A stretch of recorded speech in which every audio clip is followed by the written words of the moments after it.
തിരുവനന്തപുരം മുതലപ്പുഴയിൽ മത്സ്യബന്ധന വള്ളം മറിഞ്ഞ് കാണാതായവരിൽ ഒരാളുടെ മൃതദേഹം കണ്ടെത്തി. അഞ്ചുതെങ്ങ് സ്വദേശിയായ ശ്രീമോന്റെ മൃതദേഹമാണ് കണ്ണാന്തുറയിൽ നിന്ന് കണ്ടെത്തിയത്. കാണാതായ ശ്രീജിത്തിനായി തെരച്ചിൽ പുരോഗമിക്കുകയാണ്. വിവരങ്ങളുമായി പ്രശാന്ത് ശങ്കരമംഗലത്ത് ഒപ്പം ചേരും. പ്രശാന്ത്, നിരാശയുടെ വാർത്തയാണ്. കാരണം കഴിഞ്ഞ ദിവസം രണ്ടുപേരെ കാണാതാകുന്നു.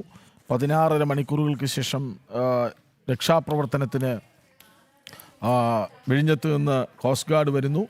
ഇന്നിപ്പോൾ ഒരാളുടെ മൃതദേഹം കണ്ടെത്തുന്നു. വിവരങ്ങൾ.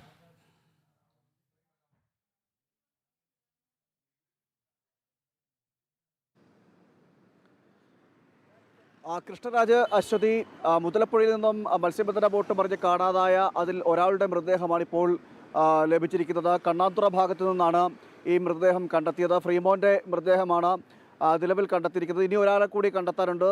ശ്രീജിത്തിനായിട്ടുള്ള തെരച്ചിൽ വ്യാപകമാണ്. നമുക്കറിയാം, ഇന്ന് രാവിലെ മുതൽ തന്നെ കോസ്റ്റ് ഗാർഡിന്റെ നേതൃത്വത്തിൽ തെരച്ചിൽ ശക്തമാക്കിയിരുന്നു. തുടർന്നാണ് ഇത്തരത്തിൽ കണ്ണാന്തുറ ഭാഗത്തു നിന്നും ഫ്രീമോന്റെ മൃതദേഹം കണ്ടെത്തുന്നത്. തുടർന്ന് ബാക്കിയുള്ള മറ്റ് ഒപ്പം ഉണ്ടായിരുന്ന ശ്രീജിത്തിനായിട്ടുള്ള തിരച്ചിൽ കൂടി ഇപ്പോൾ നടത്തിക്കൊണ്ടിരിക്കുകയാണ്.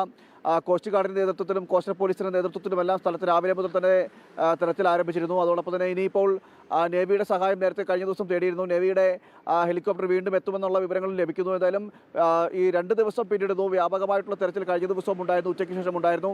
ഇന്ന് രാവിലെ മുതൽ തെരച്ചിൽ ആരംഭിക്കുന്ന ആ ഒരു സമയത്താണ് ഇത്തരത്തിൽ കണ്ണാന്തുറ ഭാഗത്തു നിന്നും ഈ ഫ്രീമോന്റെ മൃതദേഹം കണ്ടെത്തുന്നത്. ഇപ്പോൾ ആ മൃതദേഹം ഈ കരയ്ക്ക് എത്തിക്കുന്ന നടപടികളൊക്കെ പൂർത്തിയാക്കി കഴിഞ്ഞ് ഇനിയിപ്പോൾ ആശുപത്രിയിൽ എത്തിക്കുകയും മറ്റ് നടപടിക്രമങ്ങളൊക്കെ പൂർത്തിയാക്കിയ ശേഷമായിരിക്കും ബന്ധുക്കൾക്കായിട്ട് വിട്ടു നൽകുക.